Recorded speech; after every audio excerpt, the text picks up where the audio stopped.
Bismillahirrahmanirrahim. Alhamdulillahi Rabbil Alamin. Wassalatu wassalamu ala ashrafil anbiya'i wa khatamil mursalin. Nabiyyina wa qudwatina wa qurrati a'yunina. Muhammad ibn Abdillahil Hadil Amin. وعلى آله وصحبه أجمعين ومن سار على هديهم إلى يوم الدين أما بعد. السلام عليكم ورحمة الله وبركاته. Muslimin dan muslimat, tuan-tuan dan puan-puan rahimahullah.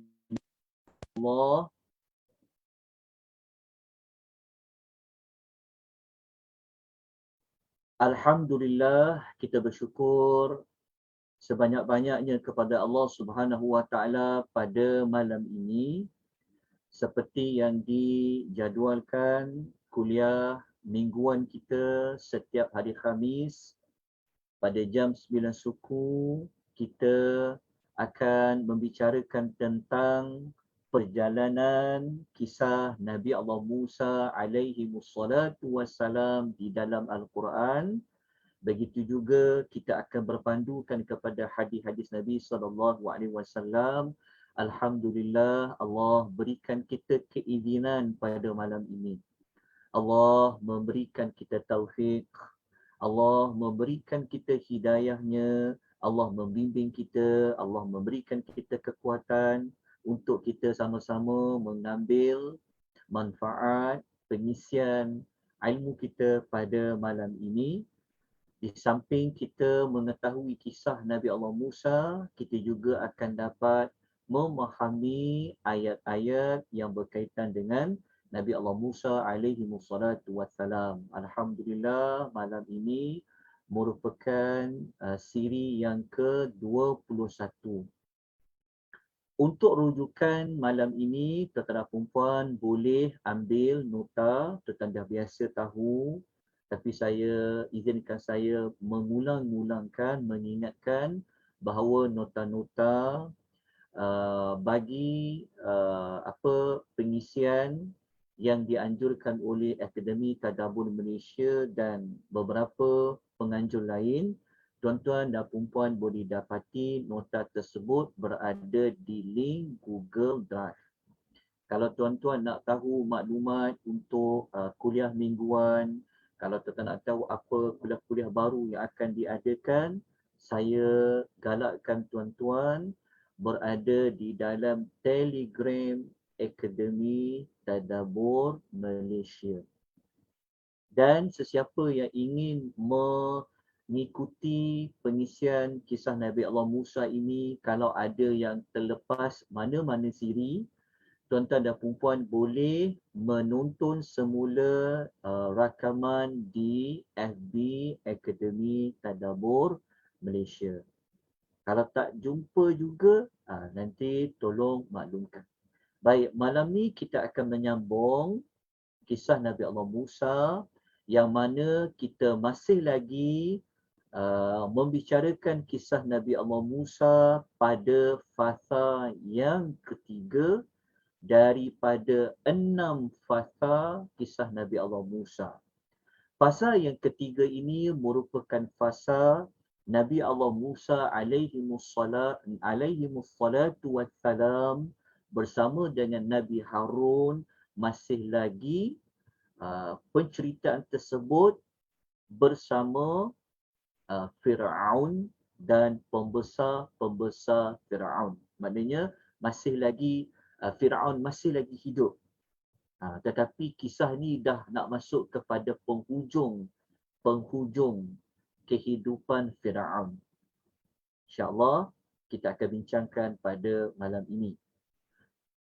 Untuk pengisian pada malam ini, tuan-tuan lihat pada carta flowchart yang saya ada kongsikan kepada tuan-tuan dan puan, yang mana Sebelum ini kita tahu bahawa Nabi Allah Musa alaihi wassalatu wassalam telah diselamatkan oleh seorang lelaki yang beriman di kalangan kaum Firaun, yang pada mula-mula Firaun, kalau kita tengok pada catat alih tu kan, kita tengok mula-mula kan Firaun memang ingin membunuh Nabi Allah Musa. Okey, Firaun dia memang nak bunuh Musa ni. Tetapi ada seorang ahli keluarga Firaun, dia telah mempertahankan Nabi Allah Musa sambil dia menyampaikan dakwah kepada kaum Firaun.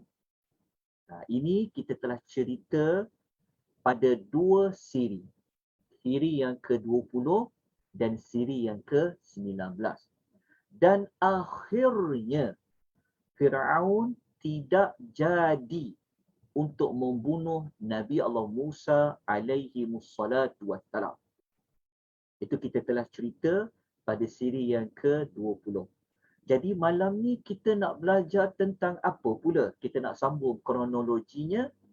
Maka setelah Firaun tidak berjaya, tidak jadi untuk membunuh Nabi Allah Musa, maka pembesar-pembesar Firaun telah mengingatkan semula kepada Firaun dan juga kepada orang ramai ketika itu tentang bahayanya kalau dibiarkan Nabi Musa alaihi salam ini masih lagi hidup.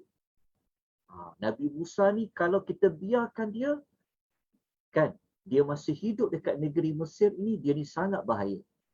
Jadi nak tahu apa alasan, apakah perkara yang diingatkan oleh pembesar Firaun, sekejap lagi kita akan masuk kepada ayat dan surahnya. Kemudian Firaun pula dia nak mengugut untuk membunuh anak-anak lelaki pengikut Nabi Allah Musa alaihi wassalatu wassalam, dan dia akan membiarkan anak-anak perempuan mereka hidup. Dia dah jadi terbalik dah. Jadi terbalik tu maksudnya macam mana? Kalau sebelum ini kita belajar pembesar Firaun yang mengugut untuk membunuh anak lelaki, siapa-siapa yang ikut Firaun, kalau dia ada anak lelaki, kita bunuh anak dia. Lepas tu kita biarkan anak perempuan ni jadi hamba. Tetapi Firaun bercadang untuk membunuh Musa. Tapi akhirnya terselamatlah. Tak jadi bunuh. Maka malam ini kita akan sambung bermula daripada yang flow chart catat alih yang dalam kotak berwarna merah. Nanti kita akan sambung dia punya catat alih dia. Okey, nampak tuan-puan? Jadi kita akan mula kisahnya daripada sini. Kita akan mulakan daripada sini. Pembesar Firaun dia mengingatkan tentang bahayanya jika dibiarkan Musa ni hidup. Okay. Jadi kita tengok ayat dan surahnya. Okay. Catat alih nanti kita akan sambung untuk pengisahan kita pada malam ini. Baik, kita teruskan. Dua maklumat ni berada dalam surah apa? Okay. Tapi sebelum itu, sebelum kita masuk kepada cerita yang pembesar Firaun dan Firaun itu nak buat apa kepada Musa dengan pengikut Nabi Allah Musa, terlebih dahulu izinkan saya mengingati semula tentang siapa yang jadi pengikut Nabi Allah Musa ni. Kalau ahli sihir yang ikut Musa, kita dah tahu ceritanya telah tamat, kan? Okey, kita tahu ceritanya telah tamat, tapi siapa yang jadi pengikut Musa ni?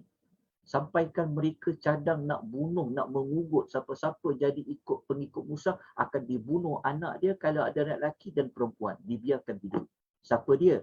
Okey, maklumat itu sebenarnya berada pada surah Yunus ayat 83 Ayat ini dalam Quran berada pada muka surat 218.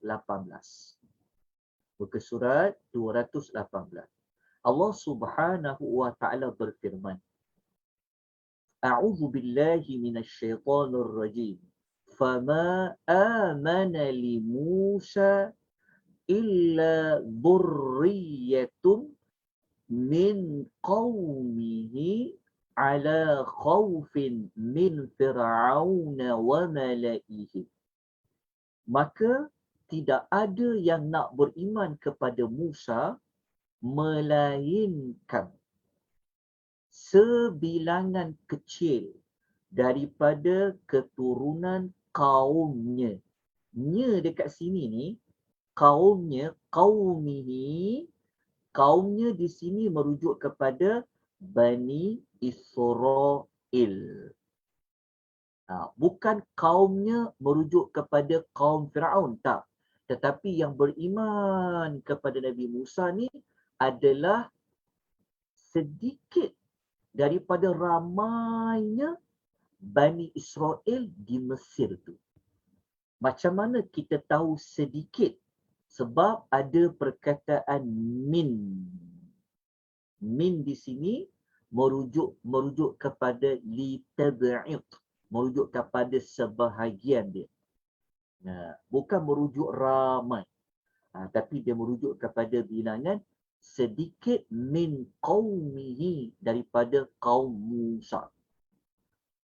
Okey, mereka yang beriman kepada Musa ni, maknanya ramai lagi Bani Israel yang takut nak beriman kepada Musa. Tetapi ada yang beriman kepada Musa. Pengikut Nabi Musa inilah yang akan menjadi watak penting dalam siri ke-21 ini. Sebab tu saya kena terangkan dulu siapa yang mengikuti Nabi Allah Musa. Okey, mereka yang beriman kepada Musa, yang menjadi pengikut kepada Nabi Allah Musa ni, mereka berada dalam keadaan apa? Dalam keadaan mereka takut kepada Firaun dan juga kepada ketua-ketua kaum mereka. Okey.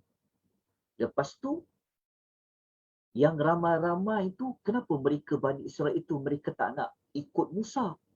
Kenapa mereka tak mahu beranikan diri beriman kepada Musa seperti seorang lelaki yang daripada keluarga Firaun tu? Nak tahu alasannya kenapa? Nanti kita akan jumpa ayat tersebut. InsyaAllah kejap lagi kita akan jumpa. Okey. Lepas tu Allah memberitahu tentang bagaimanakah Firaun itu dia berkuasa di bumi Mesir. Maka Allah mengatakan wa inna fir'auna la'alin fil ardi wa innahu laminal musrifin. Sesungguhnya Firaun ini dia bermaharaja lela di bumi ketika itu, dia meninggi diri dan sesungguhnya dia termasuk di kalangan orang yang melampaui batas. Okey, kita dah dapat maklumat dah. Okey, kerana siri 21 ni sangat penting memahami siapa pengikut Nabi Allah Musa.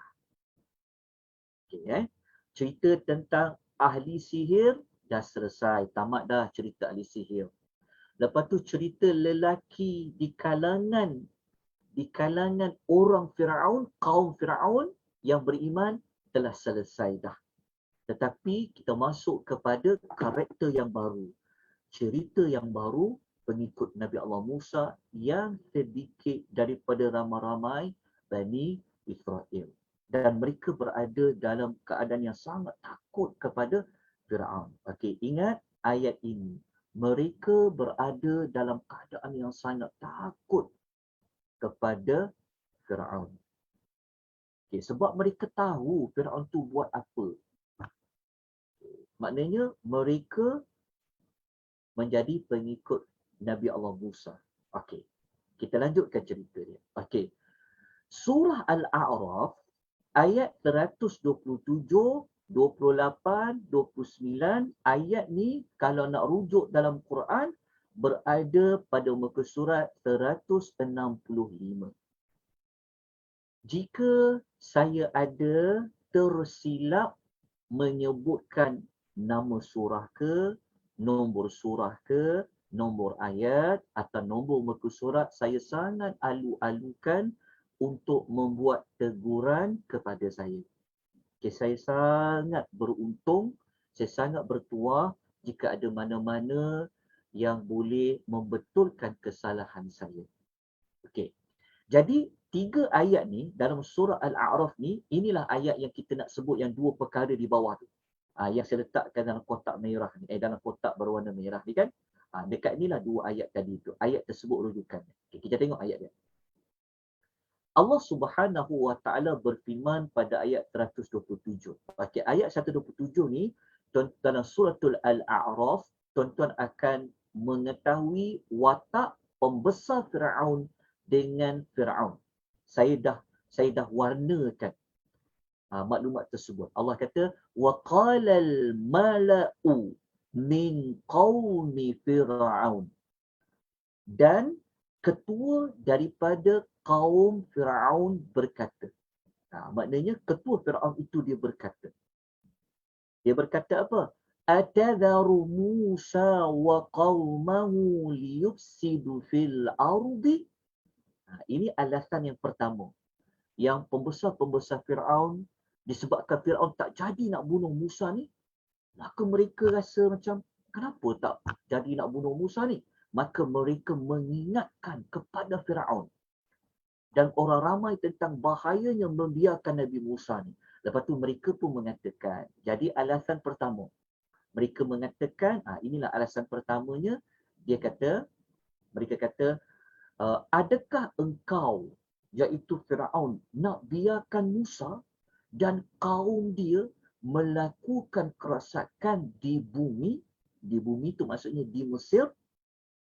Lepas tu yang kedua, wa yadharaka wa alihataka, dan engkau nak biarkan Musa dengan kaum dia kan meninggalkan engkau serta apa-apa yang dipuja, yang disembah oleh engkau. Maknanya kalau kita baca ayat ni, pembesar-pembesar Firaun ni dia mengingatkan Musa. Takkan kau nak biarkan Musa dengan kaum dia tak ambil apa-apa tindakan dekat mereka? Engkau nak biarkan mereka ni buat kerosakan di bumi Mesir ni, nak ambil rampas kuasa engkau, nak menguasai bumi Mesir ni, dan kau nak biarkan mereka ni tak mengaku engkau sebagai Tuhan? Meninggalkanmu ni maksudnya meninggalkan Firaun sebagai Tuhan dan nak biarkan Musa dengan kaum dia tidak menyembah Tuhan-Tuhan yang lain. Sebab tu perkataan alihataka ni maknanya Firaun ni, sebenarnya Firaun ni dia juga walaupun dia mengaku dia Tuhan, tetapi dia juga ada menyembah berhala dan patung-patung yang lain. Maknanya Firaun ni dia disembah, dia juga menyembah. Itu ada, kita boleh baca pada ayat ni. Kalau tidak, macam mana Bani Israel mereka boleh buat patung Samiri? Nanti kita akan cerita nanti insya-Allah pada siri yang akan datang. Okey, lepas tu Firaun kata apa? Sanuqattilu abna'ahum wa nastahyi nisa'ahum wa inna fawqahum qarihun. Lepas tu Firaun pun menjawab. Maksudnya ada dua watak di sini. Firaun kata apa? Kita akan bunuh anak-anak lelaki mereka. Dan kita akan biarkan anak-anak perempuan mereka hidup. Dan kita tetap akan dapat kalahkan mereka. Ini Firaun jawab. Mula-mula ketua mereka berkata, lepas tu Firaun menjawab. Okey, daripada ayat ni, kejap ya. Daripada ayat ini, itu yang saya letakkan sebagai carta ahli di sini. Jadi kalau kita tengok carta ahli kat sini, macam mana boleh dapat kronologi ni? Dekat sini saya letaklah. Dekat sini ayat tadi. Jadi kalau dekat nota tu, tuan-tuan nak tulis ayat berapa ke ayat berapa, boleh tulis dekat sini. Okay, ini memudahkan kita mengingati kisah, kronologi kisah Nabi Allah Musa. Okey, termasuklah yang dua ni. Okey, dapat ya? Okey, lepas tu kita tengok. Kita tengok apakah saya terlupa. Kita tengok ya. Lepas tu apakah pesanan Nabi Allah Musa kepada apakah pesanan Nabi Allah Musa kepada pengikut-pengikut dia setelah mendengar pembesar Firaun dengan Firaun nak buat sesuatu tindakan. Maka Nabi Allah Musa mengatakan, qala Musa. Nabi Musa berkata kepada siapa? Liqaumihi, kepada kaumnya. Kan? Termasuklah kepada pengikut dia dan juga Nabi Allah Musa sebut juga secara umum kepada Bani Israel ketika itu. Nabi Musa kata apa? Asta'inu billah wasbiru. Mintalah pertolongan kepada Allah, minta tolonglah kepada Allah. Wasbiru, dan bersabarlah kamu. Minta tolong kepada Allah dan bersabarlah kamu. Sebab apa? Sebab kita tahu ayat tadi tu, surah Yunus tadi tu, mereka sangat takut dengan Firaun. Lepas tu pula ayat 127 tadi surah Al-A'raf kata Firaun nak ambil tindakan dan pembesar-pembesar tadi seperti suruh mengambil tindakan. Jadi Nabi Allah Musa pesan kepada kaum dia. Ayat ni juga sebenarnya pesanan untuk kita. Apabila kita berhadapan dengan musuh, kita akan cari siapa? Kita akan minta tolong Allah dan kita bersabar dengan segala cubaan, ugutan, ancaman daripada pihak musuh. Lepas tu Nabi Allah Musa mengatakan kepada mereka seperti Nabi Allah Musa menyebut apakah kebaikan yang mereka akan dapat. Maka Nabi Musa mengatakan innal arda lillahi yurisuha man yasha'u min ibadi. Nabi Allah Musa kata sesungguhnya bumi sesungguhnya bumi ini adalah milik Allah.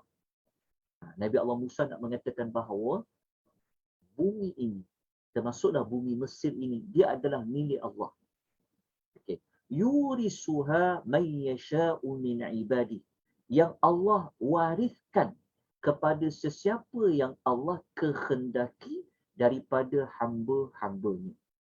Okey, tuan-tuan, ingat ayat 128 ni, Nabi Allah Musa seperti memberi berita gembira sebenarnya kepada kaum-kaumnya Bani Israel bahawa bumi Mesir ni bukanlah milik siapa-siapa.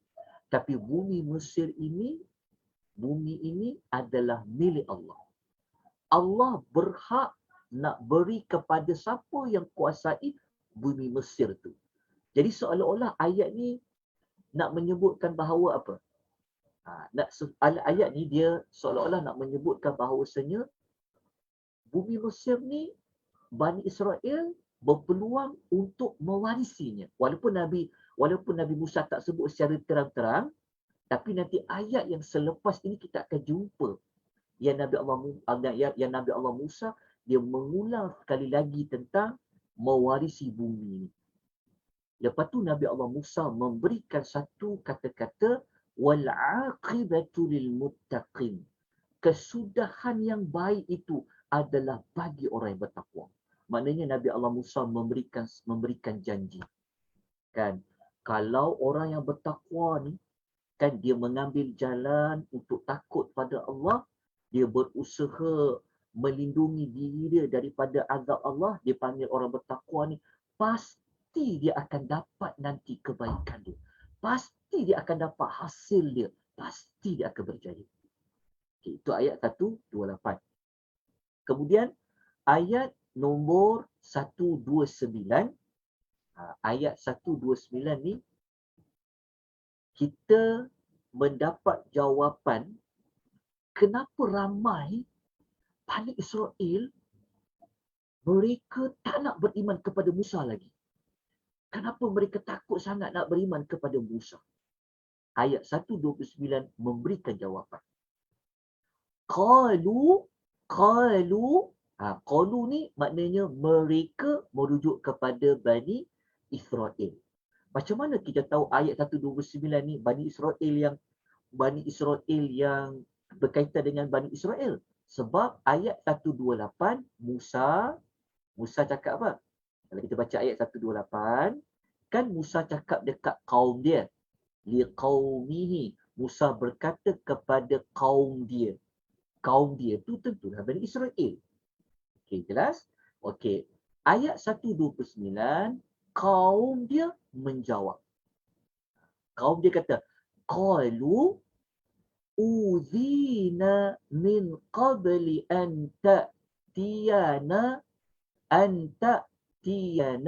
wa min ba'di ma ji'tana. Mereka iaitu Bani Israel berkata, kami ni dah lama dah dianiaya, diperhambakan, kan? Sebelum engkau datang lagi kepada kami. Engkau datang kepada kami ni maknanya Musa lah.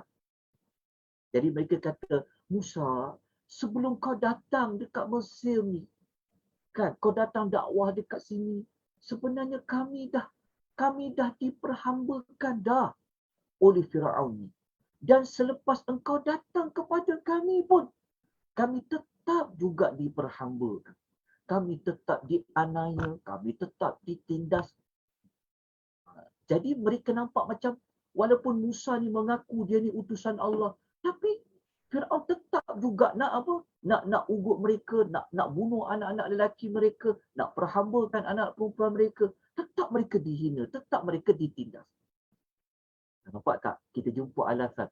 Oh, ni kot di antara asbab kenapa ramai tidak mahu beriman lagi kepada Nabi Allah Musa daripada kaum Musa.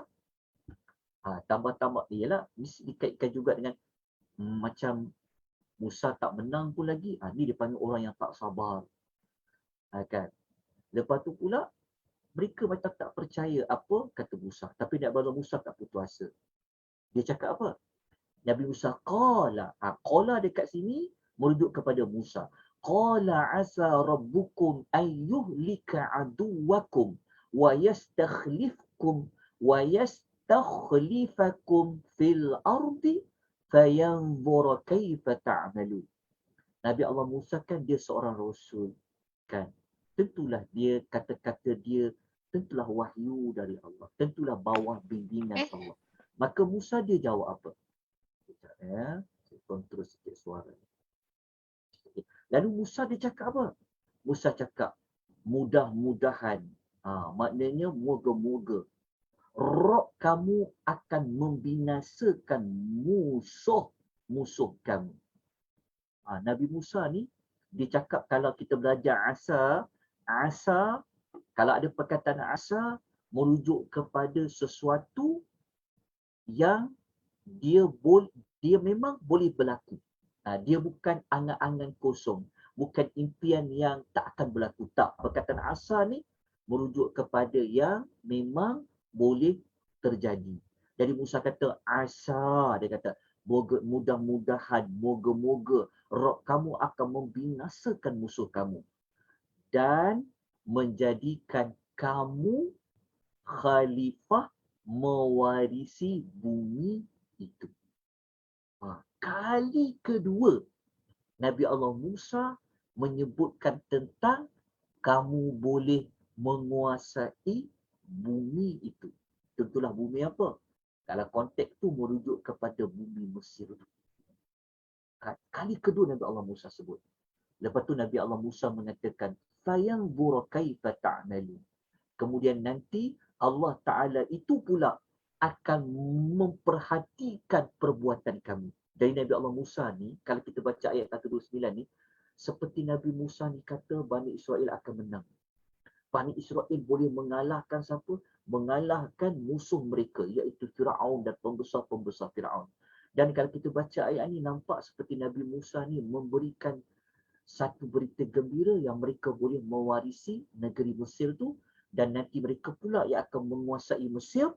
Dan apabila mereka menguasai Mesir, mereka dah ada kuasa, Allah pula yang akan perhatikan macam mana mereka menguruskan bumi Mesir itu. Jadi ayat ni kan, ayat ni, kalaulah orang Yahudi sekarang, dia faham ucapan Nabi Allah Musa ni, sebenarnya bumi yang mereka patut warisi bukanlah Palestin, tetapi Mesir.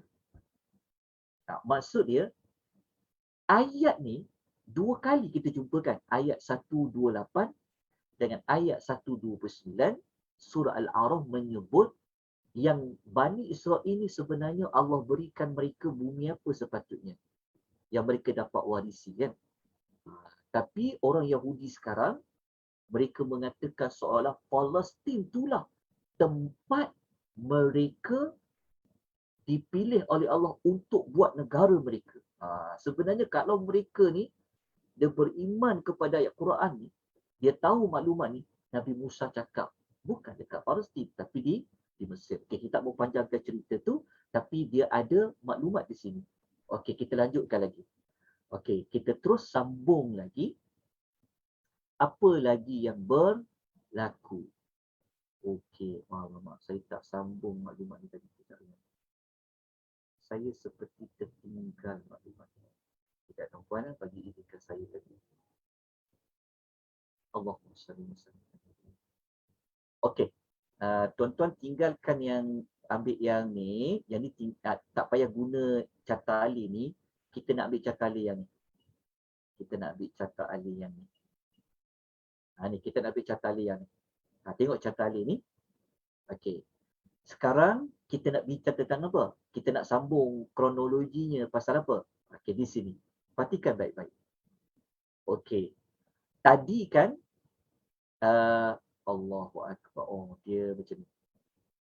Kisah Musa kan? Pembesar Musa. Okey, tadi kan kita dah jumpa cerita ni kan?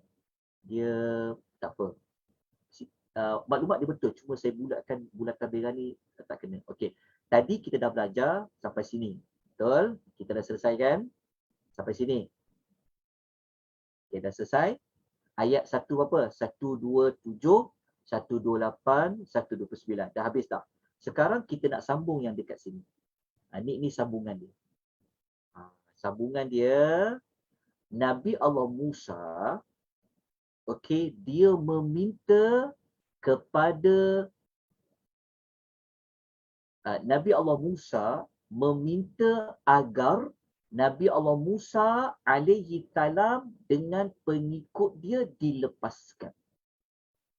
Dilepaskan tu bukanlah bermakna mereka dah kena tangkap. Okey, dilepaskan tu maknanya Nabi Allah Musa dia nak cakap dekat Firaun dengan pembesar-pembesar Firaun supaya apa? Supaya tak payahlah ambil apa-apa tindakan kepada mereka, biarkan jalan mereka. Lepaskanlah pengikut dia, bebaskan mereka, maksudnya tak payah kacaulah kami ni. Itu permintaan Nabi Allah Musa. Jadi kalau kita nak tahu, tadi kita baca sambungan ceritanya. Okey, ayat apa? Ni ayat dia.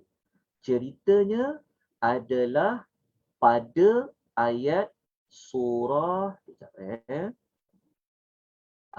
pada ayat surah Ad-Dukhan. Ayat 17 sampai 21, muka surat 496 sehingga muka surat 497. Okay, kita tengok ayat dia. Okay, dalam surah Ad-Dukhan. Dalam surah Ad-Dukhan ni, Allah Ta'ala cerita pendek je pasal Nabi Allah Musa tu. Okey, kita tengok pada ayat surah Ad-Dukhan ni ada maklumat yang Nabi Allah Musa dia minta dilepaskan. Okey. Tengok ayat 17 dulu. Allah Taala berfirman, "A'udzubillahi minasyaitonir rajim. Wa laqad fatanna qablahum qauma fir'aun wa ja'ahum rasulun karim." Dan sesungguhnya sebelum mereka, saya minta tuan-tuan perempuan catat, mereka di sini merujuk kepada orang Arab musyrikin. Sebab ni surah Dukhan. Kita tahu surah Dukhan pasal asap kan yang telah diancam kepada orang Arab musyrikin. Jadi dalam surah Dukhan ni, maka Allah Ta'ala selitkan kisah Nabi Allah Musa di dalam surah tu. Itu yang Allah Ta'ala kata, dan sesungguhnya sebelum mereka ni adalah orang Arab musyrikin. Sebelum mereka ni, kami telah uji kaum Firaun dan telah datang kepada mereka seorang Rasul yang mulia. Allah sebut Rasul tu mulia. Tapi Allah tak sebut siapa nama Rasul tu. Kenapa kita kata dia Musa? Sebab siapa lagi yang Allah Ta'ala uji kaum Fir'aun ni? Kan kami menguji kaum Fir'aun. Lepas tu Allah hantar Rasul. Maka Rasul di situ sudah pastilah Nabi Allah Musa. Kan? Walaupun tak jumpa Nabi Musa dekat sini. Perkataan Musa tak ada. Tapi clue dia ada pada kaum Fir'aun. Siapa lagi Allah hantar kepada kaum Fir'aun kalau bukan Musa dengan Harun? Jadi, dekat dalam ayat ni, Allah Ta'ala puji Nabi Allah Musa. Allah Ta'ala kata dia seorang Rasul yang karimun. Dia seorang yang mulia Musa ni. Okay, lepas tu Allah Ta'ala cerita. An addu ilayya ibadallah. Lepas tu Nabi Musa ni Allah Ta'ala kata, dia berkata, berikanlah kepadaku. Ku dekat situ ilayya. Ku dekat situ Nabi Musa lah. Nabi Musa ni dia berkata kepada kaum Fir'aun. Berilah kepadaku ibadallah, hamba-hamba Allah.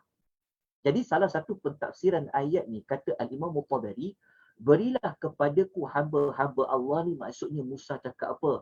Lepaskanlah bersama dengan aku adalah Bani Israel tu. Nabi Allah maksudkan. Salah satu tafsiran pada ayat nombor 18 ni.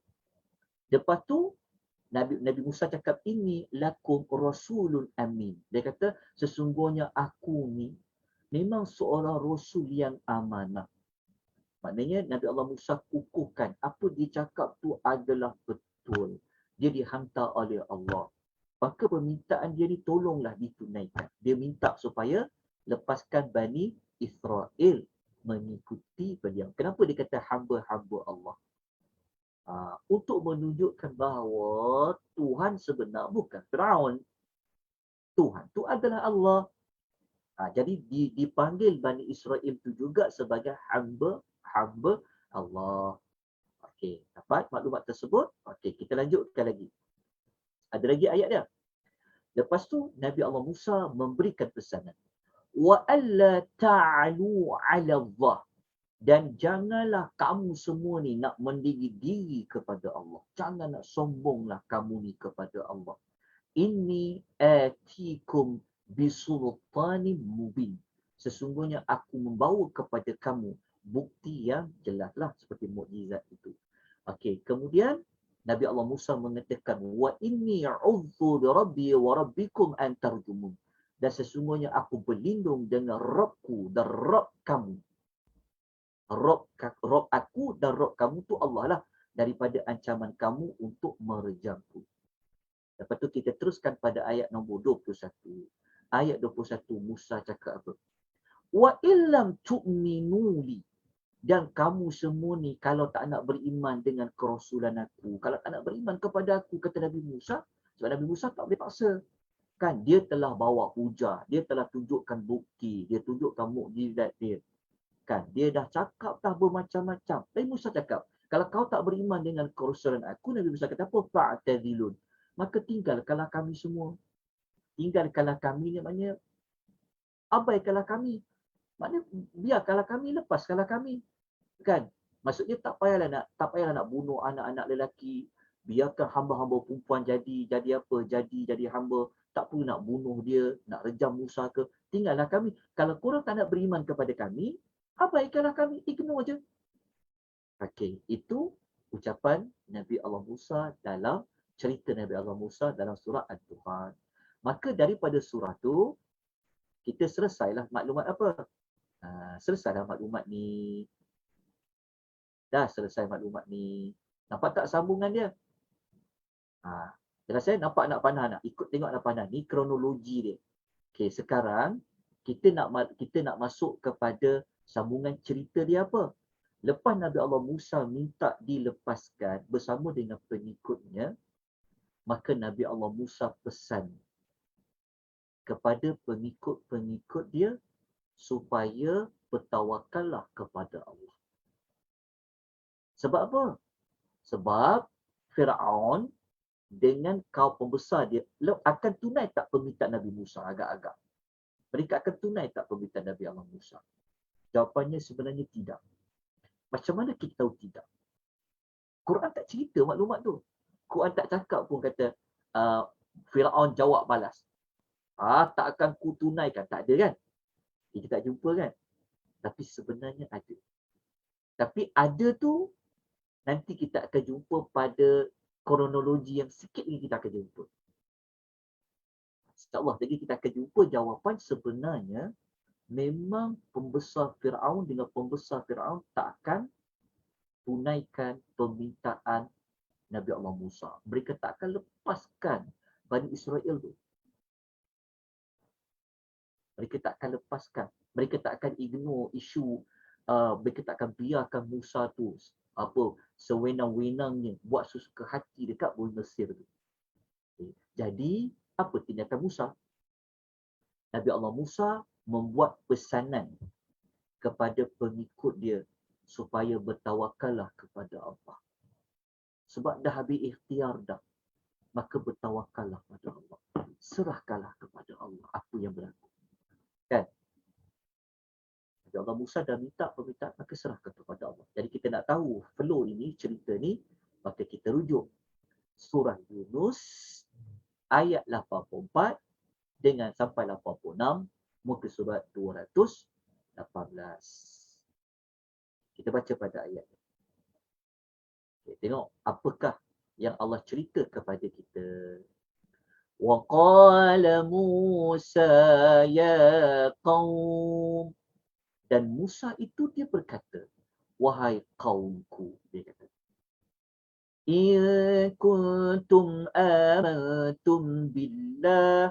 Dia kata, kalau jika kamu beriman kepada Allah, dia kata, fa'alaihi tawakkalu, maka bertawakallah kamu semua kepadanya sahaja.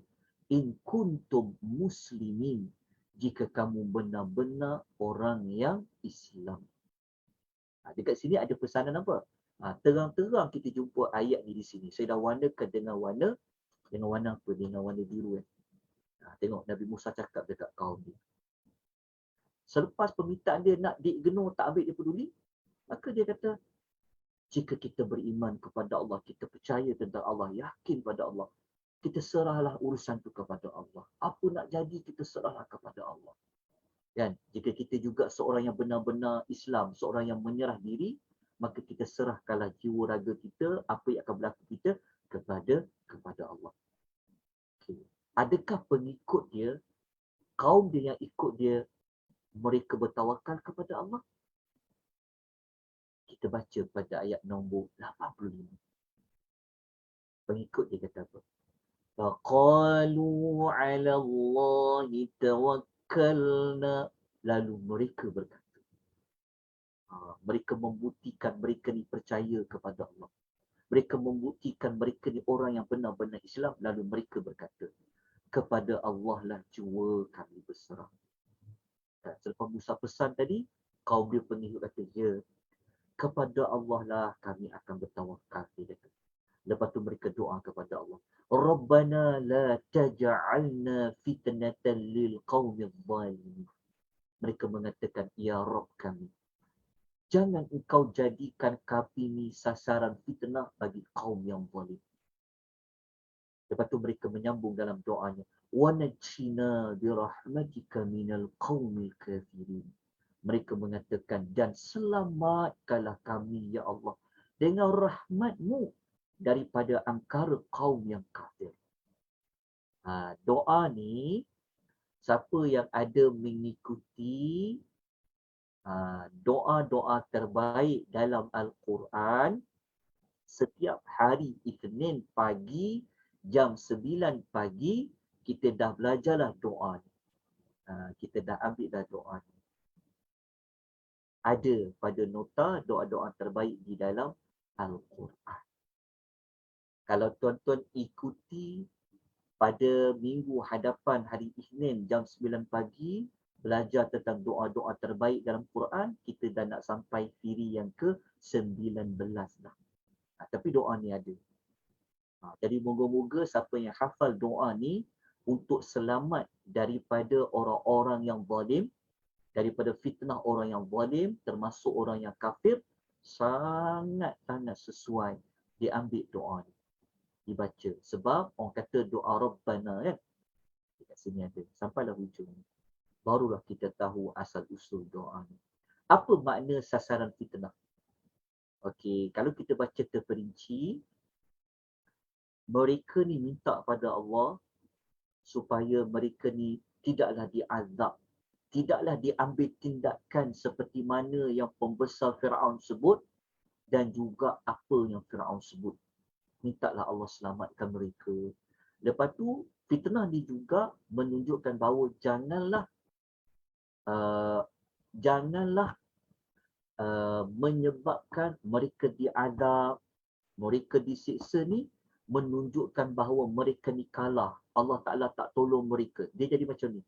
Takut nanti akan terbalik. Orang kata, kalau dia betul, dia tu adalah pesuruh Allah, dia pengikut pesuruh Allah. Kenapa mereka diazab? Kenapa mereka kalah? Kenapa Firaun menang? Jadi tak nak isu tu akan diambil kesempatan. Sebab itu mereka doakan supaya jangan kami jadi sasaran fitnah bagi kaum yang zalim. Sebab orang boleh guna hujah. Tengok, kalau mereka ni betul, Allah nak tolong, kalau mereka ini betul Rasul, kenapa mereka dikalahkan oleh Firaun? Jadi itu salah satu maksud menjadi sasaran fitnah. Itu ayat nombor 86. Okay. Maka habislah cerita tersebut. Okay, kita sambung lagi. Ada lagi sambungannya. Okay, sambungannya apa? Ingat tak tadi kita dah selesai tajuk ni kan? Okey, ingat, cuba kita tengok, cuba kita patah balik kronologi daripada yang awal-awal tadi kita mula. Okey, ingat tak mula-mula kita belajar yang ini? Pembesar Firaun mengingatkan bahaya tentang keberadaan Nabi Allah Musa AS di negeri Mesir. Lepas tu kan Firaun dia nak ugut bunuh anak lelaki kan? Kita dah baca tadi. Dan lepas tu kita kan jumpa tadi Nabi Allah Musa minta supaya dia dengan pengikut dia dilepaskan. Dan baru sebentar tadi kita belajar Nabi Allah pesan kepada pengikut dia supaya apa? Bertawakallah kepada Allah. So, apa next dia? Apa yang berlaku selepas itu? Inilah kita panggil dia kronologi. Apa lagi yang berlaku lepas itu? Okey. Berlaku dia, inilah sambungan cerita dia. Berlakunya apa? Inilah sambungan dia. Cerita dia. Okey. Siapa yang ikuti, doa-doalah pada Allah supaya dapat ikut sampai habis. Kalau kita boleh ikuti sampai habis, kita akan tahu kronologi dia daripada Nabi Allah Musa lahir sampailah kisah dia jumpa Musa dengan Khidir. Ni kita nak sambung lagi ni kronologi dia. Okey, lepas tu apa lagi berlaku? Okey. Selepas itu sebenarnya Nabi Allah Musa dengan Nabi Allah Harun mereka secara diam-diam mereka cari satu pot. Pot tu bahasa netizen lah. Maksudnya mereka nak cari satu center, mereka nak buat satu pusat. Mereka nak buat satu tempat bangunan, mereka nak buat rumah-rumah yang mereka boleh selalu jumpa. Nak dakwah kat situ, nak bagi tazkirah, nak ingatkan tentang Allah. Dalam masa yang sama, mereka nak solat. Allah perintahkan mereka solat. Tetapi pernah jumpa tak maklumat tu di dalam Al-Quran? Malam ni kita akan jumpa sambungan cerita dia. Okay, jom kita rujuk surah apa? Dalam surah Yunus. Surah yang sama, cerita yang tadi tu, tapi ayat dia ayat nombor 87. 87 87. Kita akan jumpa Allah kata apa? Wa auhayna ila Musa wa akhihi. Dan kami telah wahyukan kepada Musa serta saudaranya. Siapa dia? Harun. Apa yang Allah wahyukan kepada mereka? Maknanya Allah nak perintah apa kepada mereka? Antabawwa'a liqaumikuma bimithra. Hendaklah kamu berdua mendirikan, membina beberapa buah rumah di Mesir. Untuk apa?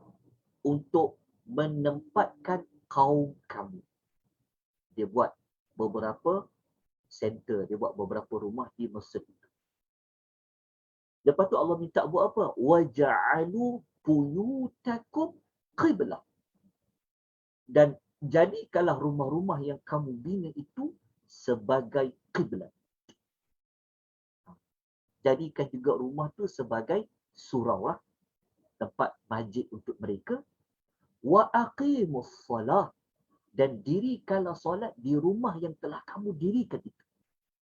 Lepas tu Allah Ta'ala kata nak kena buat apa lagi? Wa basyiril mu'minin, dan sampaikanlah berita gembira kepada orang yang beriman. Wa basyir, saya terlupa tinggal perkataan berita gembira dekat sini. Tolong tambah ya. Berita gembira kepada orang yang beriman. Dia macam dia macam kena buat usrah. Kalau macam zaman Nabi SAW kan Nabi bertemu dengan sahabat-sahabat di rumah siapa? Arqam bin Abi Arqam kan. Nabi 3 tahun kan Nabi sembunyi-sembunyi, diam-diam. Diam-diam mereka berdakwah, Nabi bagi nasihat. Macam itulah Nabi Musa. Allah cerita kepada Nabi Muhammad SAW macam mana Musa pun secara diam-diam mereka pilih beberapa rumah tu mereka jadikan tempat solat.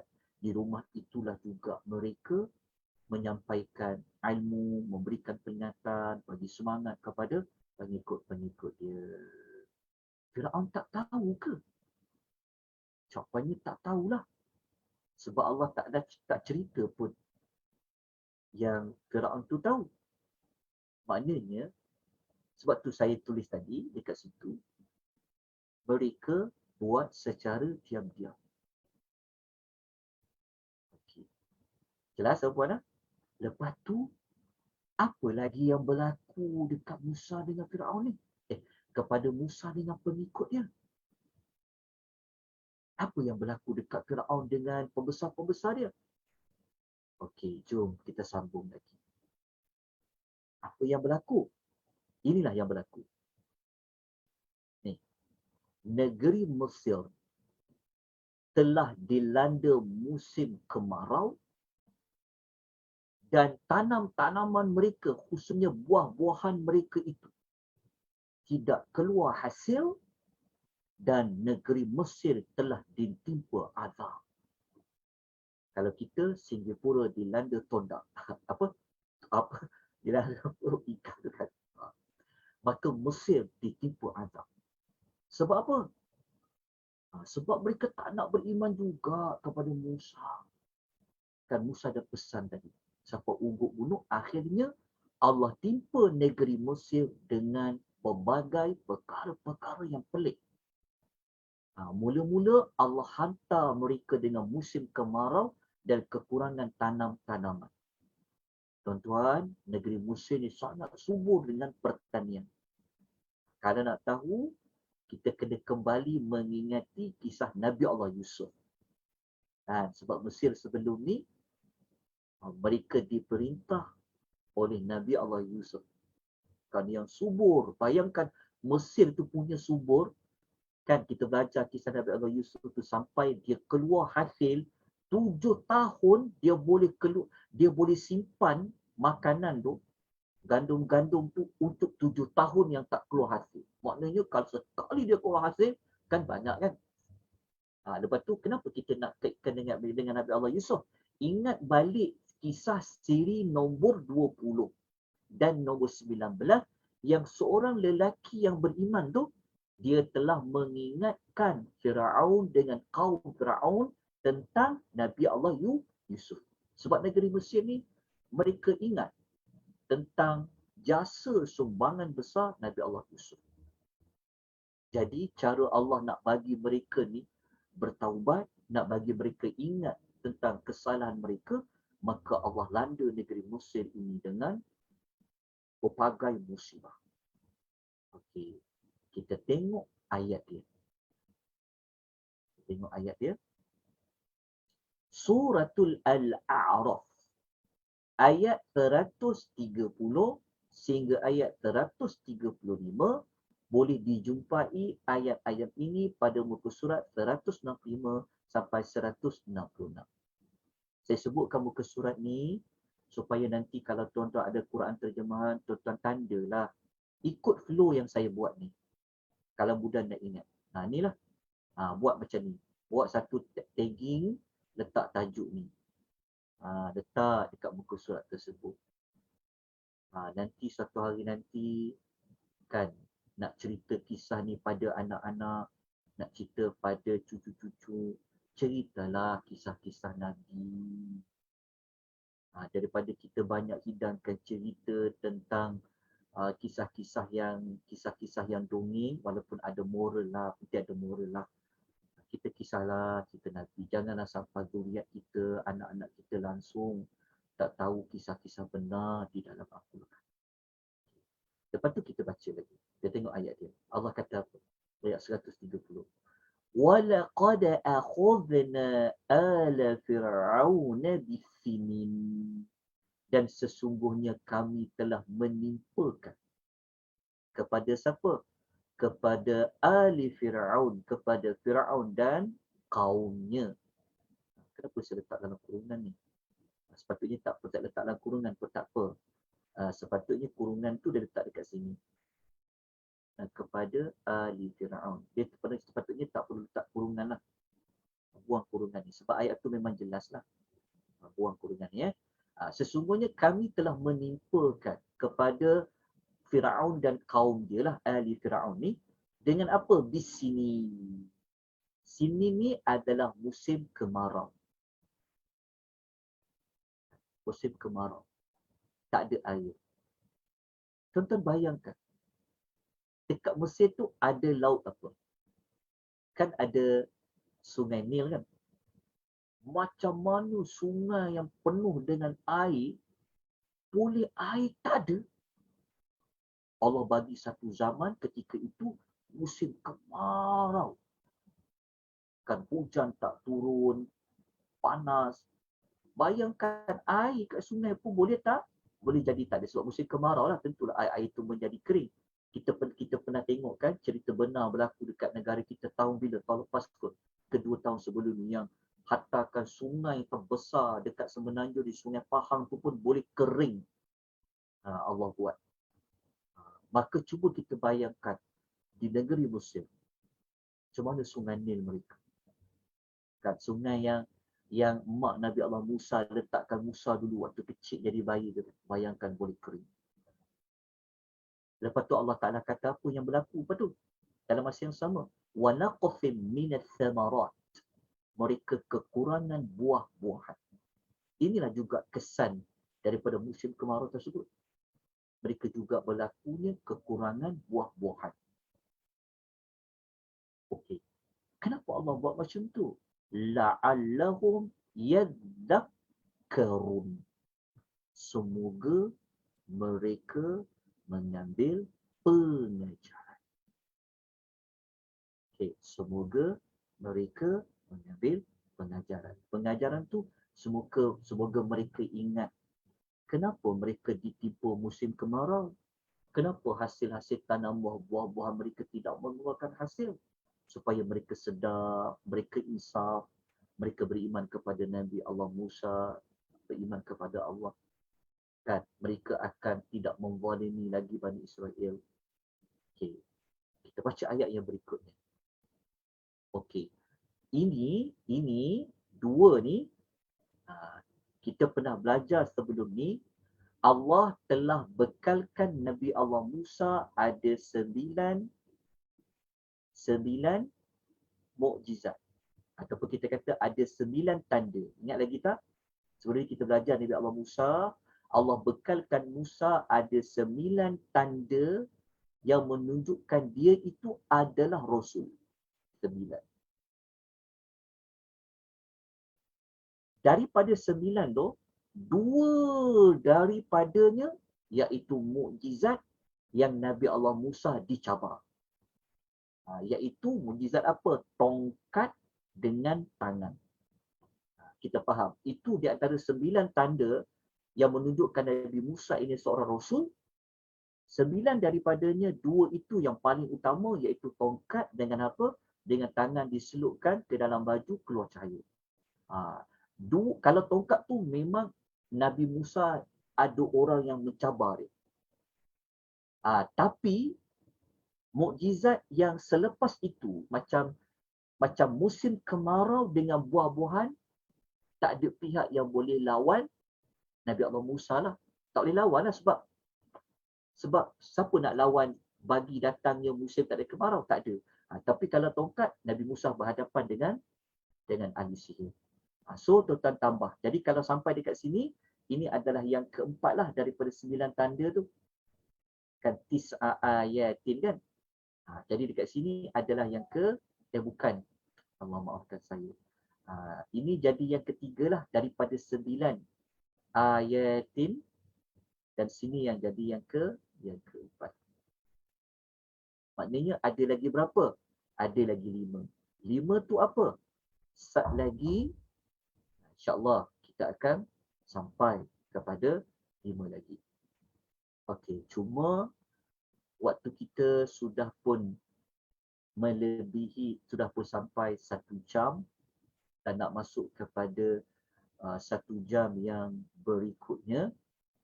Jadi, tuan-tuan dan puan-puan, panjang lagi sebenarnya dia punya kronologi, dia punya cerita dia. Jadi rasanya macam saya tak, macam kurang terkejar-kejar pula nanti. Maka kita kena berhenti di sini. Kita berhenti pada flow ni. Okey, kita berhenti dekat kronologi yang ni. Sebab saya nak buka soalan, mana-mana soalan. Kita berhenti dekat sini. Tapi lepas dekat sini berlaku apa? Kalau tuan-tuan nak tahu, lepas mereka ditimpa perkara-perkara ni, apa lagi berlaku? Saya bagi tahu siap-siap pada puan dan nota tu ada. Ni jawapan dia. Tapi nanti baca dulu. Nanti kita akan ulas pada minggu depan. Apa yang berlaku tentang perempuan? Dekat sini. Ini kita cerita tadi. Yang sedang kita cerita dekat sini. Okey, tapi kita belum dapat nak perincikan. Nanti sambungannya di sini. Nanti minggu depan, siri yang ke-20-22, kita akan kupas yang dekat flow ni. Dekat kronologi yang dekat sini. Lepas tu nanti saya akan bagi nota tambahan lagi. Dekat sini. InsyaAllah. Jadi, Alhamdulillah, setakat sudah 1 jam, lebih kurang dalam 1 jam lah, kita telah dapat mengetahui tentang kronologinya cerita pasal apa. Kita tahu cerita tentang pembesar-pembesar Firaun nak ugut, mengingatkan tentang bahayanya Musa. Firaun nak ugut bunuh anak lelaki dan pengikut Musa. Nabi Musa minta dia dan pengikutnya dilepaskan. Lepas tu Nabi Musa pesan dekat pengikutnya supaya bertawakal kepada Allah. Lepas tu mereka membina beberapa rumah-rumah secara diam-diam untuk dijadikan tempat untuk solat. Lepas tu negeri Mesir itu dilanda pelbagai perkara-perkara yang pelik dan Quran menamakan ia itu adalah ar-rijzu, iaitu azab. Tapi adakah Firaun dengan pengikutnya insaf?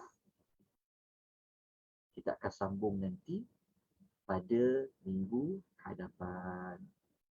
InsyaAllah untuk siri yang ke-22, gunakan semula nota yang sama dan insyaAllah doakan moga Allah berikan hidayatul taufiq, rahmatnya untuk ada nota yang berikutnya. Baik, saya nak buka mana-mana kalau ada yang nak bertanya soalan. Sekejap ya. Soalan dekat chat, maksudnya waktu Nabi Musa merayu supaya pengikutnya dilepaskan, watak Nabi Harun tu tak ada laya. Sebenarnya Nabi Harun ada dah. Dia kena macam ni. Tuan-tuan dan perempuan ya. Kisah-kisah yang kita belajar ni, apabila Allah tunjulkan tentang Nabi Musa, bukan bermakna Nabi Harun tu tak ada. Nabi Harun tu ada dengan Musa tu. Cuma Allah Ta'ala tidak sebutkan. Maksudnya Allah tak sebutkan tentang apa yang Harun buat. Pada waktu Nabi Musa berhujah dan sebagainya. Cuma Harun adalah bersama dengan Musa pada ketika itu.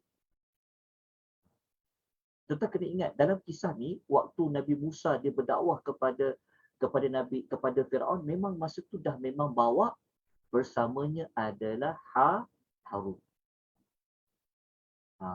Watak Harun ni dia tak terpisah. Watak Harun ni dia sampailah nanti dekat Bani Israel. Nanti watak Harun ni dia bermula dekat sini. Kita tengok kat mula-mula. Watak Harun ni nanti dia sampai dekat sini. Dia sampai dekat pasal 5. Tapi waktu Nabi Musa dengan Nabi Khidir pasal yang ke-6 ni tak ada dah watak Harun. Watak Harun ni sebenarnya dia bermula daripada sinilah. Watak Harun yang kita dah belajar sebelum ni, Nabi Musa dia minta bawa saudaranya Harun tu. Sampailah nanti kisahnya pada pasal 5. Ada watak Nabi Allah Harun. Cuma Allah Ta'ala tidak cerita kepada kita semua. Maknanya kita tak tahulah apa yang Nabi Harun tu buat. Tapi kalau kita tahu Nabi Harun ni dia jadi penemannya Nabi Allah Musa. Kita baca dah sebelum ni pada siri-siri yang lalu. Wallahu ta'ala alam. Baik, ada soalan lain yang tuan-tuan nak bertanya, boleh ikuti tak? Jelas tak? Perlu apa-apa penerangan? Assalamualaikum Ustaz, boleh tanya? Waalaikumsalam warahmatullahi wabarakatuh. Ya. Ustaz nak tanya, kalau misalnya kita fahamkan kalau kisah yang Nabi Yaakob, Nabi Yusuf tu, dia macam ada kenabian tu dia macam berturutan selepas tu. Maknanya yang kita faham ada Nabi Yaakob dulu, later tu comes Nabi Yusuf. Macam yang Nabi Musa dan Nabi Harun ni, it seems to be dia datang dalam keadaan yang bersekali, simultaneous. Ada penjelasan atau penerangan apa-apa tak Ustaz tentang tu? Stimulus tu maksudnya macam mana tu? Maknanya dalam satu zaman, dalam satu masa, zaman, okey. dia macam ada dua terus Nabi dan Rasul macam tu. Ya. Yang itu betul lah. Sebab tu terang-terang di dalam Al-Quran. Maksudnya dalam satu zaman, Allah hantar dua Rasul. Dia begini. Ada satu kaum, Allah hantar kadang-kadang dua Rasul. Macam Musa dengan Harun. Kalau kita baca dalam surah Yasin, Allah hantar 3 lagi Rasul. Kan dalam surah Yasin tu kan kisah Ashabul Al-Qaryah, ada 3 Rasul. Okay. Ada satu zaman, ada satu masa Allah hantar 2 Rasul tapi 2 kaum yang berbeza. Contohnya macam kisah Nabi Allah Ibrahim. Pada zaman Nabi Allah Ibrahim, satu batch lah. Batch yang sama, zaman yang sama, Allah Ta'ala hantar Nabi Allah Lut alaihi salam. Itu kalau kita belajar Nabi Allah Ibrahim, dia ketika itu Allah utus 2 Rasul. Ibrahim pun ada, Nabi Allah Lut pun ada. Tapi dua kaum yang berbeza. Jawapannya iya. Cuma maksud dia, kalau dari sudut zaman tu wallahu ta'ala alam lah spesifik dia. Kalau macam kita belajar Nabi Allah Yaqub, kita tahu kan. Lepas Yaqub, kita dapat Nabi Allah, kita akan dapat Nabi Allah Yusuf. Tapi sebelum Yaqub, adanya Nabi Ishaq. Sebelum Ishaq, adanya Nabi Allah Ibrahim. Cuma zaman saja. Isu dia, Quran ni, kita sebenarnya yang kita dapat, kadang-kadang kan kita dapat yang orang buat satu silsilah sampai kepada Adam tu kan, sampai Nabi Muhammad tu. Sebenarnya silsilah tu kita tak boleh pegang dia secara mu'tamad sebab tak ada dalil pun. Quran tak menyebutkan, bahkan hadis tak sebut pun yang macam Macam anak Nuh ni siapa nama dia, Sam, Ham, contohlah contoh kan. Tak ada pun. Cuma dari sudut nasab, dari sudut silsilah keturunan tu, memanglah Nabi Musa ni, Musa ni memang dia akan pergi kepada siapa? Dia memang pergi satu nasab dengan Nabi Allah Yusuf, dengan Nabi Allah Yaqub. Sebab mereka ini nasab keturunan silsilah Bani Israel. I see. Okey Ustaz, faham Ustaz, jelas. Sebab saya macam terfikir-fikir, kalau dalam pengkategorian yang kita duduk belajar kat sekolah dulu, kalau Rasul Ulul Azmi tu salah satunya ada Nabi Musa, tapi Nabi Harun tidaklah digolongkan dalam golongan yang itu. Sedangkan Nabi Musa dan Nabi Harun berada pada satu masa yang sama. Itu saya punya kemusykilan Ustaz. Itu saja. Terima kasih Ustaz. Ya, sebab Nabi Musa lah sebenarnya dalam kisah Firaun, kalau kita belajar sebenarnya Nabi Musa yang banyak memainkan peranan utama, watak utama yang dakwah kepada Firaun. Lepas tu Nabi Musa ni kan, kita tahu dia dapat Taurat. Harun Allah tak sebut. Kan? Tapi dia juga adalah Rasul. Jadi Nabi Allah Musa ni juga dia pernah ada kes membunuh orang Qibti sampai Nabi Musa dia takut dan sebagainya. Nabi Harun ni pun Nabi Allah Musa yang minta kepada Allah supaya dia menemani dia. Tapi dia tak termasuk dalam ulul azmi, itu betul. Itu betul. Kenapa dan mengapa kalau kita tengok pada ceritanya memang kita tahu memang peranan banyak dimainkan oleh Nabi Allah Musa. Harun tu dia sebagai peneman, penguat kepada dakwah Nabi Allah Musa alaihi wassalatu wassalam. Okay, faham. Jelas Ustaz. Terima kasih banyak-banyak. Okey, sama-sama. Ada soalan lain? Sebelum kita tangguhkan ajar ilmu kita pada malam ni, yang saya bagi nota yang kita belum belajar ni, tolong baca terlebih awal ya. Kalau ada salah silap terjemahan ke, nanti tolong bagi tahu, tolong tegur pada saya. Ya, sebab saya tidak ada pihak kedua yang menyimak. Jadi untuk berlaku kesalahan tu sangat-sangatlah sangat-sangat berpotensi lah. Jangan saya sangat alu-alukan. Jika ada siapa-siapa boleh membetulkan fakta yang saya sebut kalau saya tersalah ya, tolong ya, saya sangat alu-alukan supaya kita sama-sama dapat ilmu, kita sama-sama dapat belajar. Okay, kalau tak ada, saya berhenti di sini. Jam pun dah 10.30. Alhamdulillah, dengan rahmat Allah Subhanahu Wa Taala, kita dapat beberapa maklumat pada malam ini. Moga-moga Allah berikan kita hidayah taufiq untuk kita teruskan mengikuti kronologi kisah Nabi Allah Musa alaihi wassalam, dan kempenlah pada orang lain untuk ikuti pengisian kita, bukan yang ini saja, dan pada majlis-majlis ilmu yang lain lah. Sebab sayang, sebab kita nak dapat belajar secara panjang lebar maklumat ni kadang-kadang sukar sangat nak dapat. Kan tambah lagi kita MCO ni ada kesempatan lagi sebab sekarang ni dah mula nak ada kelas secara terbuka. Saya pun sudah dihubungi dengan beberapa pihak untuk meneruskan kelas secara offline. Jadi saya duduk bimbang kalau online ni. Tapi insya-Allah kita akan kekalkan kelas kita ini. Moga-moga kita semua sentiasa di bawah rahmat dan sentiasa dapat keberkatan dari Allah. Aqulu qouli hadza wa astaghfirullahal azim wa billahi taufiq wal hidayah. Wassalamualaikum warahmatullahi wabarakatuh. Waalaikumsalam warahmatullahi wabarakatuh. Terima kasih Ustaz. Terima kasih Assalamualaikum. Ustaz. Barakallah.